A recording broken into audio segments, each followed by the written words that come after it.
পাকিস্তানের বন্দরনগরী করাচিতে একটি আধা সামরিক বাহিনীর সদর দপ্তরে আত্মঘাতী হামলা ও গোলাগুলিতে নিরাপত্তা বাহিনীর 4 সদস্য সহ অন্তত 10 জন নিহত হয়েছেন। হামলার দায় স্বীকার করেছে নিষিদ্ধ জঙ্গি গোষ্ঠী তেহরিকি তালেবান পাকিস্তানের সহযোগী সংগঠন জামাতুল আহরার। ইবনে সাইদ অঙ্কুরের রিপোর্ট। পাকিস্তানের বন্দরনগরী করাচিতে একটি আধা সামরিক বাহিনীর সদর দপ্তরে আত্মঘাতী হামলা ও ব্যাপক গোলাগুলিতে নিরাপত্তা বাহিনীর 4 সদস্য সহ অন্তত 10 জন নিহত হয়েছেন। হামলার দায় স্বীকার করেছেন নিষিদ্ধ জঙ্গি গোষ্ঠী তেহরিক ই তালিবান পাকিস্তানের সহযোগী সংগঠন জামাতুল আহরার। শনিবার করাচির গুলিস্তান ই জৌহর এলাকায় অবস্থিত পাকিস্তান রেজেন্সের প্রাদেশিক সদর দপ্তরের প্রবেশপথে বিস্ফোরক বোঝাই একটি গাড়ি আঘাত হানলে শক্তিশালী বিস্ফোরণ ঘটে। বিস্ফোরণের পরপরই শুরু হয় তীব্র গোলাগুলি। মুহূর্তেই পুরো এলাকা জুড়ে আতঙ্ক ছড়িয়ে পড়ে। হামলায় পাকিস্তান রেঞ্জার্সের অন্তত 4 সদস্য নিহত হন।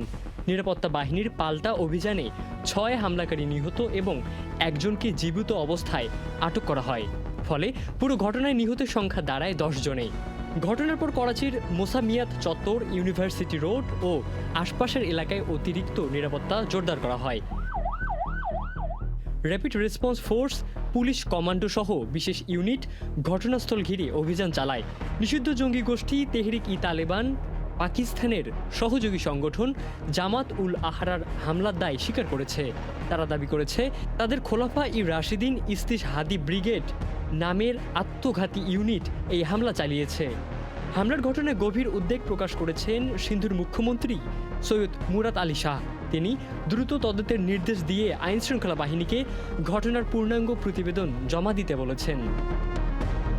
বিশ্লেষকদের মতে সাম্প্রতিক সময় পাকিস্তানে পুলিশ ও নিরাপত্তা বাহিনীকে লক্ষ্য করে জঙ্গি হামলার সংখ্যা আশঙ্কাজনকভাবে বেড়েছে। এসব হামলার জন্য মূলত তেহরিক ই তালেবান পাকিস্তান ও তাদের সহযোগী সংগঠনগুলোকে দায়ী করেছে দেশটির কর্তৃপক্ষ। করাচির এই হামলা আবারও পাকিস্তানের নিরাপত্তা পরিস্থিতি নিয়ে নতুন করে উদ্বেগ তৈরি করেছে।